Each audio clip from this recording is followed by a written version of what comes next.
Me llamo Luis Ortega, sargento primero de infantería, 20 años sirviendo al ejército mexicano. He visto de todo. Compa, balaceras en carretera, casas de seguridad llenas de sombras, operativos que terminan mal y otros que ni siquiera deberían contarse.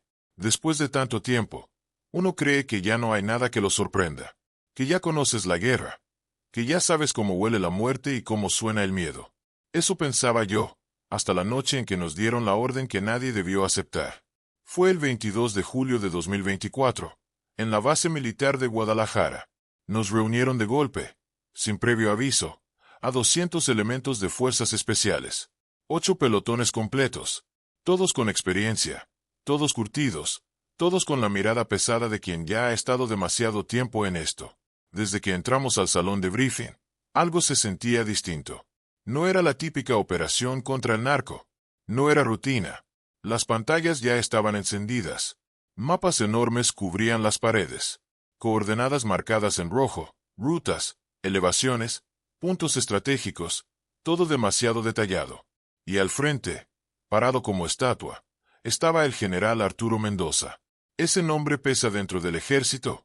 Carnal. 30 años de servicio. Operaciones en todo el país. Un hombre que, hasta ese momento, todos respetábamos sin dudar. Cuando empezó a hablar, el silencio fue total. Lo que van a escuchar aquí es información clasificada nivel 1, dijo con voz firme.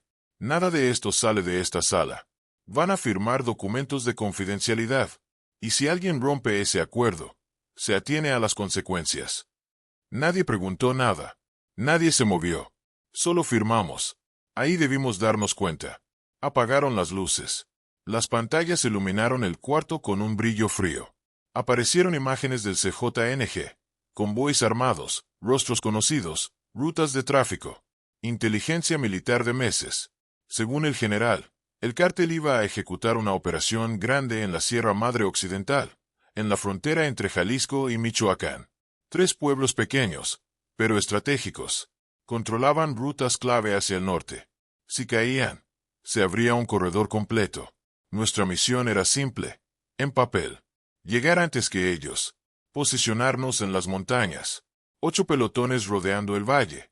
Esperar a que los convoys entraran. Y cerrar la trampa desde todos los flancos. Apoyo aéreo, drones, comunicación satelital, todo coordinado. Todo limpio.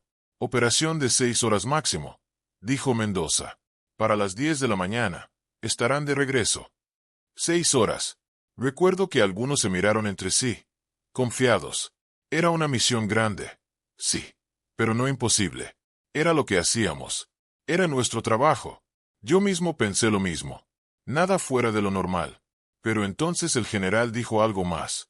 Algo que en ese momento pasó desapercibido, pero que después se me quedó grabado como una maldición. Si pierden comunicación con el comando central, mantengan su posición. No se muevan bajo ninguna circunstancia. Esperen instrucciones. Lo repitió 2 veces. ¿Quedó claro? Sí, mi general, respondimos todos. Ese fue el error. Salimos del briefing cerca de las 11 de la noche. Nos dieron 1 hora para prepararnos. 1 hora para comer algo, revisar equipo, o despedirnos, si queríamos. Yo llamé a mi esposa, Marta. Le dije lo de siempre, que era rutina, que todo estaba bajo control, que en un par de días estaría de vuelta. Ella me creyó, como siempre. Cuídate mucho, me dijo. Siempre regreso, le respondí. Mentí. Cuando colgué, sentí algo raro en el pecho. No miedo, no exactamente. Era como una incomodidad, una sensación de que algo no estaba bien, aunque no supiera qué. Pero en este trabajo, aprendes a ignorar eso, a seguir órdenes, a no pensar de más. A medianoche salimos en convoy. 8 camiones militares, 200 hombres armados hasta los dientes, avanzando en silencio por carreteras oscuras. Nadie hablaba. Solo se escuchaba el motor y el metal vibrando. Algunos revisaban sus armas. Otros miraban al vacío. Yo iba al frente de mi pelotón. 25 hombres bajo mi mando. 25 historias. 25 vidas que confiaban en mis decisiones. No sabía que la mitad de ellos no iba a regresar. Llegamos a la zona cerca de la 1:30 de la madrugada. Montañas negras, cielo despejado. un frío que se metía en los huesos. Nos bajamos sin hacer ruido. Cada pelotón tomó su ruta hacia la posición asignada. La caminata fue pesada, terreno rocoso, inclinaciones duras, pero lo hicimos rápido. Era lo que sabíamos hacer. A las 2:15 de la madrugada, estábamos en posición. Desde ahí arriba, el valle se veía completo, oscuro, silencioso, tranquilo. Demasiado tranquilo. A lo lejos se distinguían las luces débiles de los pueblos. Nada indicaba lo que estaba por venir. Reportamos por radio. Pelotón Alfa en posición. Uno por uno, los demás hicieron lo mismo. Todo iba según el plan. Perfecto. Y eso, compa, fue lo que más me preocupó. Porque en 20 años de servicio, aprendí algo muy claro. Cuando todo parece perfecto, es porque todavía no ves la trampa. El aire en la sierra estaba helado, pero no era ese frío lo que me incomodaba. Compa, era el silencio. Un silencio demasiado limpio, demasiado quieto, como si todo el valle estuviera conteniendo la respiración. Eran las 2:30 de la madrugada cuando todos los pelotones confirmaron posición. 8 en total, rodeando completamente el valle desde las alturas. Nosotros, el pelotón Alfa, teníamos la cresta norte. Vista perfecta. Dominábamos todo.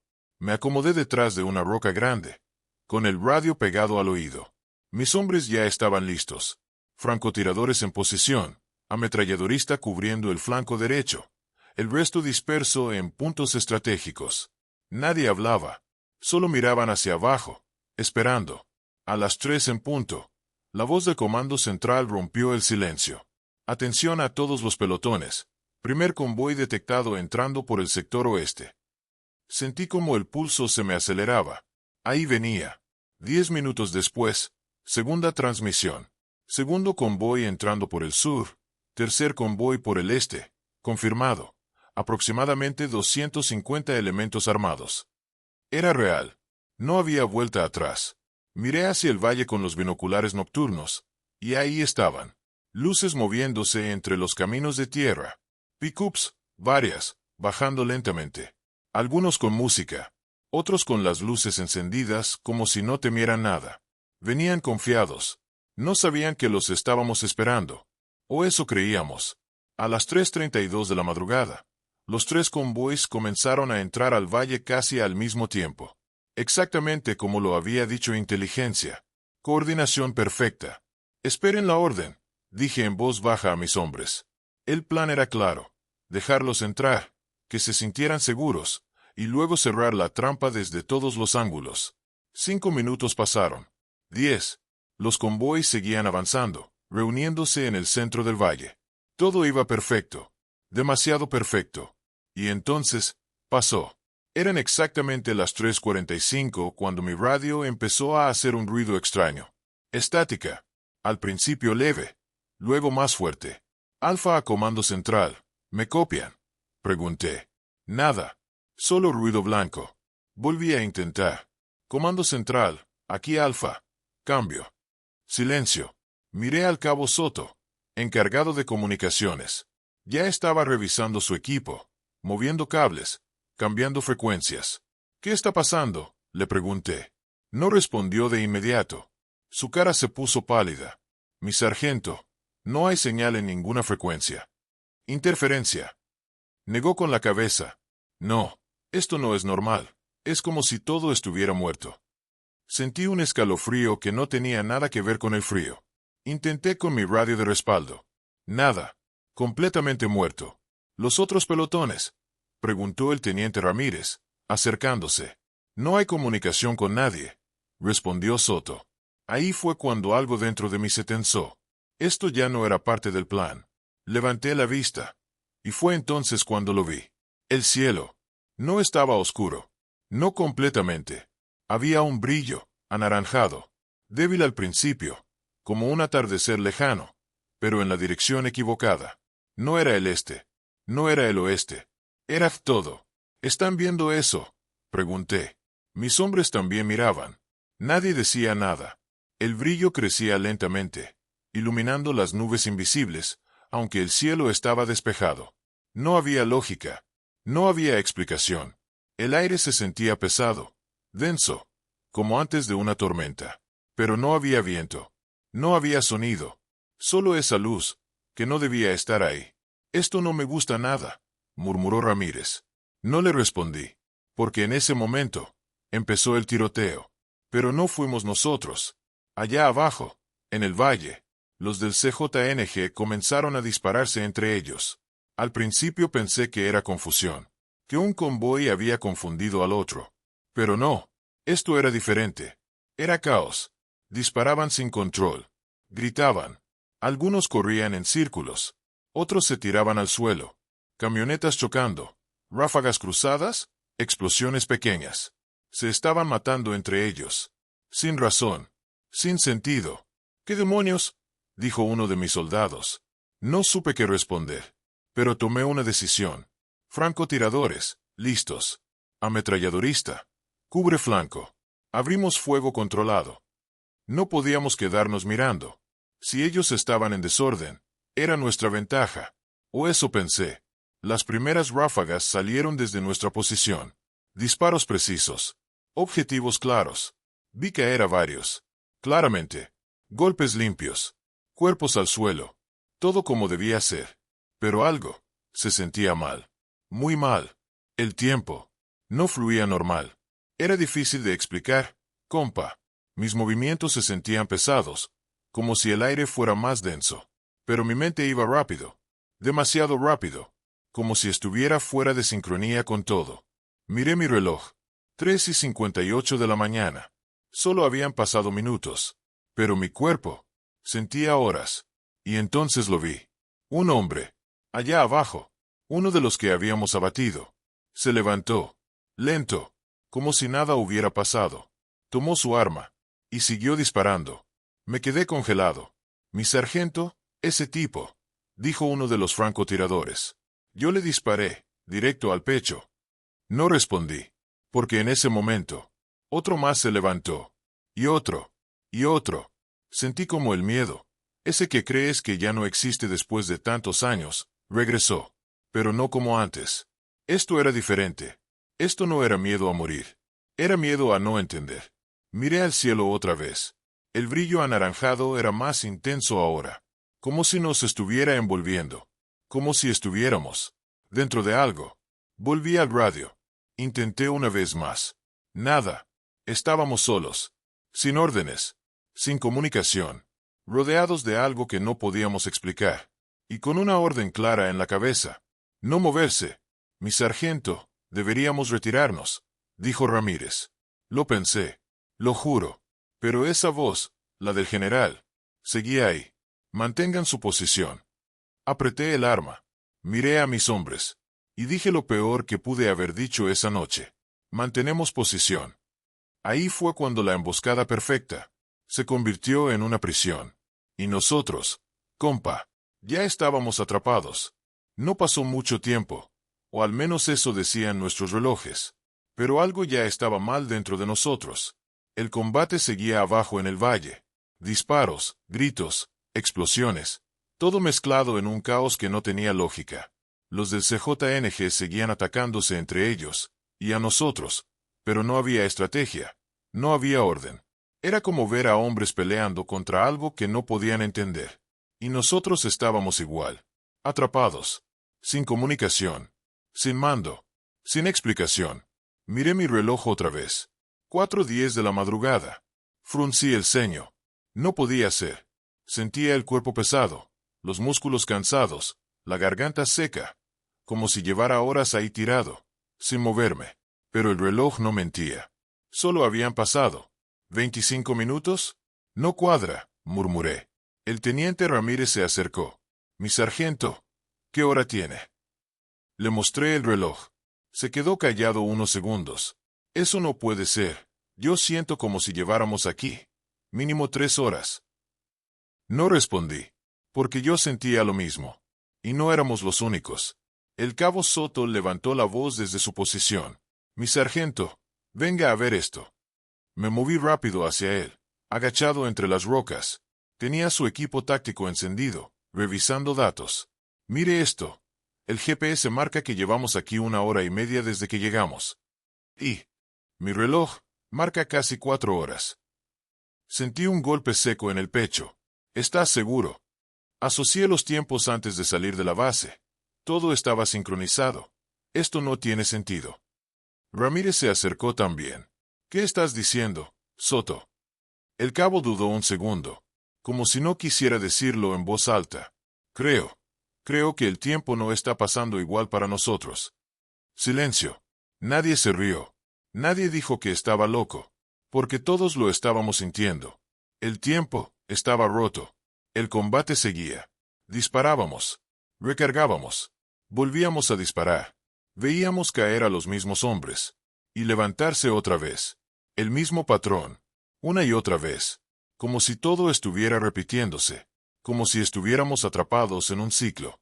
Miré hacia abajo con los binoculares. Ahí estaba otra vez. El mismo tipo. El que había visto morir hace rato. Corriendo por el mismo camino. Disparando hacia el mismo punto. Como si estuviera repitiendo su muerte. Una y otra vez. Sentí náuseas. Esto no es real, susurró uno de los soldados. Pero lo era. Demasiado real. A las 5 de la madrugada. Según nuestros relojes. Nuestros cuerpos ya no aguantaban. La sed empezó a pegar fuerte. La boca seca. La lengua pesada. El aire raspando la garganta. Mi sargento, el agua, dijo el encargado de provisiones. Revisamos las cantimploras. No quedaba suficiente. No para todos. No por mucho tiempo. Racionen. Medio trago cada 2 horas, ordené. Sabía que no iba a alcanzar. Pero no había otra opción. El soldado Torres fue el primero en caer. Tenía 19 años. Demasiado joven para estar ahí. Lo vi tambalearse. Y luego caer de rodillas. Corrí hacia él. Torres, ¿qué te pasa? Respiraba agitado. Sudor frío. Ojos hundidos. Mi sargento. Me siento débil. Como si no hubiera comido en días. ¿Cuándo fue la última vez que comiste? Antes de salir, hace unas horas. No, eso no era cierto. Su cuerpo decía otra cosa. Se veía consumido. Como si llevara días sin probar comida. Como si su cuerpo estuviera viviendo en otro ritmo. Dale una ración completa, ordené. El médico abrió una de las bolsas de comida. Y se quedó quieto. Mi sargento. ¿Qué pasa? Esto está echado a perder. Me acerqué. La comida estaba podrida. Mal olor. Textura extraña. Como si llevara semanas guardada. Eso es imposible, dijo Ramírez. Las empacaron hace horas. Pero ahí estaba. Frente a nosotros. Descompuesta. Fue en ese momento. Cuando lo entendí. Todo. Sentí un frío que me recorrió la espalda. No es que el tiempo esté lento, dije. Los demás me miraron. Es que nosotros estamos viviendo más tiempo que afuera. Silencio total. ¿Cómo que más tiempo? Preguntó uno. Que mientras allá afuera pasan horas, nosotros estamos viviendo días. Nadie habló. Pero todos entendieron. Nuestros cuerpos. Nuestra hambre. La comida podrida. Todo lo confirmaba. Estábamos atrapados. En algo que no podíamos ver. Pero que nos estaba consumiendo. Miré otra vez el valle. El combate seguía igual. Los mismos movimientos. Las mismas muertes. Las mismas repeticiones. Como un infierno en bucle. El cielo anaranjado seguía ahí. Más brillante ahora. Más cerca. Como si nos estuviera encerrando. Mi sargento, dijo Ramírez en voz baja. Si esto sigue así, no vamos a durar. Lo miré. Sabía que tenía razón. Pero había algo peor. Algo que apenas estaba empezando a entender. Y era esto. No importaba cuánto resistiéramos. Porque el tiempo no estaba de nuestro lado. Miré a mis hombres. Cansados. Confundidos. Asustados. Y por primera vez en muchos años. No tenía una respuesta. No tenía un plan. Solo tenía una certeza. Compa, esa noche, no íbamos a salir de ahí en 6 horas. Ni en un día. Ni en 2. Esa noche, acabábamos de entrar a algo mucho más grande. Algo que no era guerra. No era el narco. No era humano. Y lo peor, es que apenas llevábamos las primeras horas. O al menos, eso decía el reloj. Después de ese momento, dejamos de contar el tiempo. No tenía sentido. Los relojes seguían marcando horas, pero nuestros cuerpos Ya iban en días. El combate nunca se detuvo. Nunca. Día, noche, día otra vez. Aunque el cielo seguía igual, ese maldito color anaranjado. Como si el sol estuviera muerto y atrapado allá arriba. Disparábamos por reflejo. Ya no era estrategia. Ya no era misión. Era sobrevivir. El hambre se volvió lo peor. No es como en las películas. Compa, no te desmayas bonito ni nada de eso. Primero, el cuerpo empieza a doler.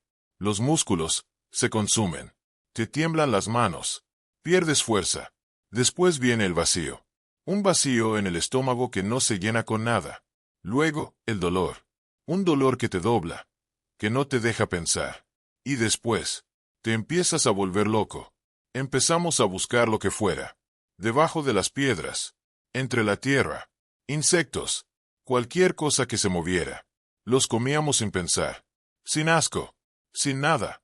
Solo por seguir vivos un rato más. El agua. Eso fue peor. Mucho peor. Las cantimploras se vaciaron rápido. Demasiado rápido. Algunos empezaron a juntar humedad de las rocas. Otros bebían de charcos. Agua sucia. Oscura. Pero no importaba. Porque la sed te destruye más rápido que el hambre. La lengua se te pega. La garganta arde. Sientes que la sangre se vuelve espesa, pesada. Como si tu propio cuerpo se estuviera apagando por dentro. El primero en morir fue Torres. El más joven. No aguantó. Su cuerpo ya no tenía nada. Ni fuerza. Ni energía. Ni esperanza. Murió en silencio. Sin gritar. Solo se apagó. Y lo peor es que nadie tuvo tiempo de llorarlo. Porque el combate seguía. Siempre seguía. Después cayó otro. Y otro. Y otro más. Uno por deshidratación. Otro por infección. Otro por una bala que no pudimos atender. No teníamos medicamentos. No teníamos descanso. No teníamos tiempo. Solo ese maldito ciclo. Mi sargento. Ya no puedo, me dijo uno de los muchachos. No levantaba el arma. Le temblaban los brazos. Los ojos perdidos. No te me caigas, le dije. Pero ya era tarde. Se dejó caer. No muerto, pero roto. Como si su mente ya no estuviera ahí. Algunos empezaron a hablar solos. Otros, a reírse. Risas secas. Sin sentido. Uno juraba que escuchaba a su mamá llamándolo. Otro decía que ya había salido. Que todo había terminado. Pero no. Seguíamos ahí. Siempre ahí. Y lo peor de todo. Los del CJNG seguían igual. Morían. Se levantaban. Repetían. Una y otra vez. Como si no pudieran salir. Como si estuvieran atrapados igual que nosotros. Eso fue lo que más miedo me dio. Porque entendí algo. Compa. No éramos enemigos ahí. Éramos prisioneros. Perdí la cuenta de los días. Pero recuerdo el momento exacto. Cuando supe que no todos íbamos a salir. Nos quedaban, tal vez 10 hombres. De 25. Todos demacrados. Flacos. Sucios. Con la mirada perdida. Ya no parecíamos soldados. Parecíamos sobrevivientes de algo peor. Ramírez se sentó a mi lado. Respirando pesado. Mi sargento. ¿Y si nunca salimos? No supe qué decirle. Porque por dentro. Yo ya lo sabía. Intentamos bajar del cerro una vez. Romper la orden. Movernos. Buscar salida. Pero algo. No nos dejó. No era físico. No había muro. No había barrera. Pero el camino. No cambiaba. Caminábamos. Y volvíamos al mismo punto. Como si el lugar se cerrara sobre nosotros. Como si la sierra no quisiera soltarnos. Ahí fue cuando entendí la verdad completa. Esto no era una misión fallida. No era una emboscada. No era el CJNG. Nosotros no estábamos cazando a nadie. Nos habían mandado directo. A una trampa. Pero no una trampa de hombres. Algo más. Algo que ya estaba ahí antes de nosotros. Algo que no entendíamos. Y que no podíamos combatir. Cuando el último de mis hombres murió, ya no sentí nada. Ni tristeza. Ni rabia. Ni miedo. Solo vacío. Quedábamos 4. 4 de 32. Flacos. Rotos. Vivos. Pero no completos. El combate, un día, simplemente se detuvo. Así. Sin aviso. Silencio total. Los disparos cesaron. Los cuerpos en el valle ya no se levantaron. El cielo empezó a oscurecerse, por primera vez. Y entonces, el tiempo volvió a moverse normal. Miré mi reloj. 9:10 de la mañana. Solo habían pasado 9 horas. Pero nosotros ya habíamos vivido 47 días en el infierno. Compa, cuando todo se detuvo, no sentimos alivio. No fue como salir de una batalla. No fue como sobrevivir a un operativo. Fue raro, silencioso, vacío, como si alguien hubiera apagado algo. De golpe, el valle quedó en calma, sin disparos, sin gritos, sin movimiento. Los cuerpos allá abajo ya no se levantaban, ya no había ciclo, ya no había repetición, solo muerte de verdad. Nos miramos entre los cuatro. Nadie dijo nada. No hacía falta. Todos sabíamos lo mismo. Habíamos salido, pero no completos. Bajamos de la cresta como pudimos. Las piernas temblando, el cuerpo sin fuerza. Cada paso dolía, como si pesáramos el doble, como si lleváramos esos 47 días cargados encima, en cada músculo. Cuando llegamos al valle, todo estaba destruido. Vehículos quemados, tierra marcada por explosiones, cuerpos por todos lados. Pero había algo extraño. No había olor. No había ese olor fuerte de muerte, de sangre, de descomposición. Y eso no tenía sentido. Después de todo lo que vivimos, de tantos días, de tantos muertos, el aire estaba limpio, demasiado limpio. Esto no está bien, murmuró Ramírez. Nadie respondió. Seguimos caminando, sin rumbo, solo saliendo de ahí. Y entonces vimos el helicóptero, a lo lejos, sobrevolando la zona, como si acabara de llegar, como si todo estuviera empezando apenas. Nos acercamos como pudimos, levantando las manos, sin fuerzas, sin voz casi. Cuando aterrizó, los soldados que bajaron, nos miraron raro, confundidos, como si no entendieran lo que estaban viendo. ¿Qué les pasó?, preguntó uno. No respondí de inmediato, porque no sabía por dónde empezar. Nos subieron, nos dieron agua, comida, pero el cuerpo no reaccionaba normal.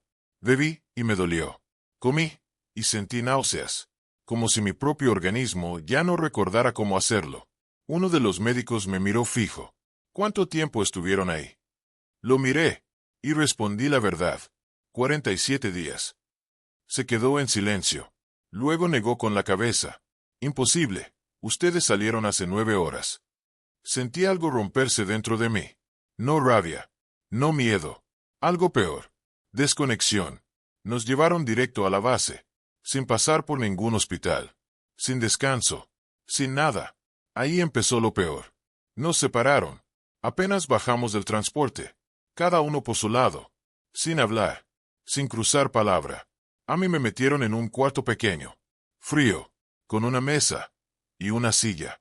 Nada más. Entraron 2 oficiales. Uno de ellos, alto rango. No se presentó. No hizo falta. Queremos que nos cuente exactamente qué pasó, dijo. Su tono no era de preocupación.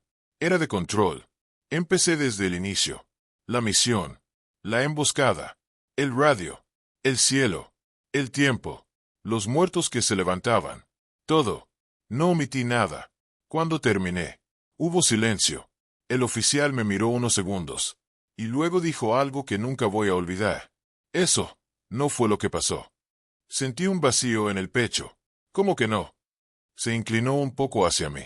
Lo que pasó es lo que está en el informe. Me deslizó un documento. Lo abrí. Y ahí estaba. Frío. Simple. Mentiroso. Operación completada con éxito. Duración, 9 horas. Resultado, neutralización de objetivos. Incidente menor por falla de comunicación. Nada más. Nada de los 47 días. Nada de los muertos. Nada del tiempo. Nada del infierno. Firme, dijo. Lo miré. Eso es mentira. Su mirada cambió. Se volvió dura. Escuche bien, sargento.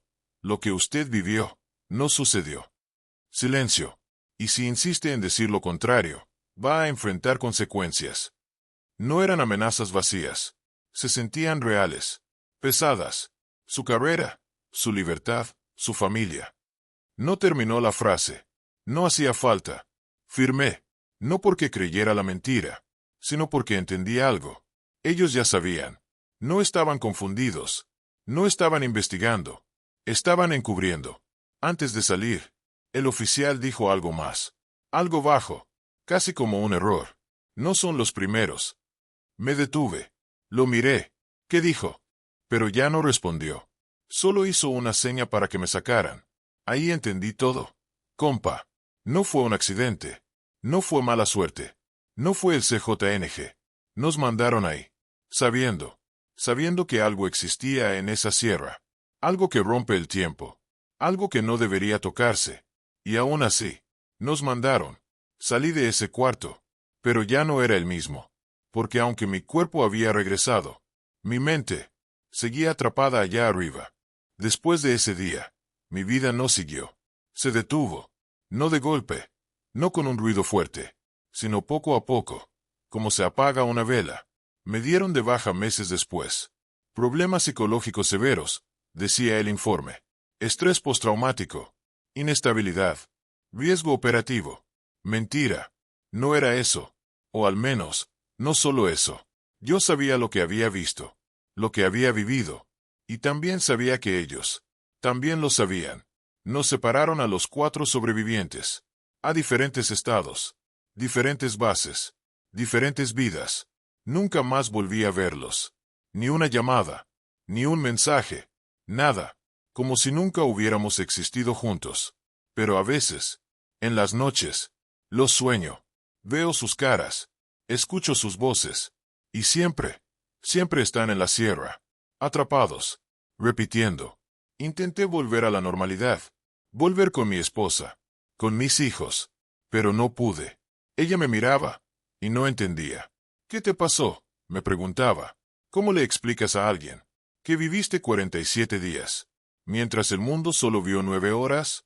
¿Cómo le explicas que viste morir a hombres y levantarse otra vez? ¿Cómo le dices que el tiempo puede romperse? No pude. Se fue. Mis hijos dejaron de hablarme. Dicen que estoy loco, que invento cosas, que necesito ayuda. Tal vez tengan razón. Pero hay algo que no puedo sacar de mi cabeza. Algo que no me deja dormir. Esa frase. No son los primeros. Al principio pensé que era solo para asustarnos, para callarnos, para controlarnos. Pero con el tiempo, empecé a investigar. No oficialmente. No como soldado, sino como alguien que ya no tiene nada que perder. Y encontré cosas. Fragmentos. Historias. Reportes incompletos. Soldados desaparecidos en zonas rurales. Patrullas que nunca regresaron. Operaciones exitosas, con detalles borrados. Siempre lo mismo. Horas en los reportes. Días, o semanas, en los testimonios. Y luego, silencio. Como si alguien limpiara todo. Como si alguien no quisiera que eso saliera. Una vez, logré hablar con alguien. Otro es militar. No dijo mucho, pero me miró, como yo miré a mis hombres ese día. Y solo dijo, ¿también te pasó en la sierra? No pregunté más. No hizo falta. Ya éramos 2. ¿Y eso significa algo peor? Compa, significa que hay más. Muchos más. Lugares, donde el tiempo no es normal. Donde las reglas no aplican. Donde entras, pero no sales igual. O no sales. A veces me preguntan por qué hablo. ¿Por qué cuento esto? Si me advirtieron. Si me vigilan. Y la respuesta es simple. Porque ya me quitaron todo. Mi familia. Mi carrera. Mi vida. Lo único que me queda es la verdad. Y si alguien escucha esto, si alguien está a punto de entrar a una misión en la sierra, si alguien recibe una orden que suena demasiado perfecta, escúcheme bien, compa. No es el narco lo más peligroso allá afuera. No son las balas. No son los hombres armados. Es eso que no puedes ver. Eso que no puedes entender. Eso que rompe el tiempo. Y te consume sin que te des cuenta. Porque una vez que entras, ya no importa cuánto dispares, cuánto corras, cuánto resistas. El tiempo ya no está de tu lado. Y cuando finalmente salgas, si es que sales, nadie te va a creer.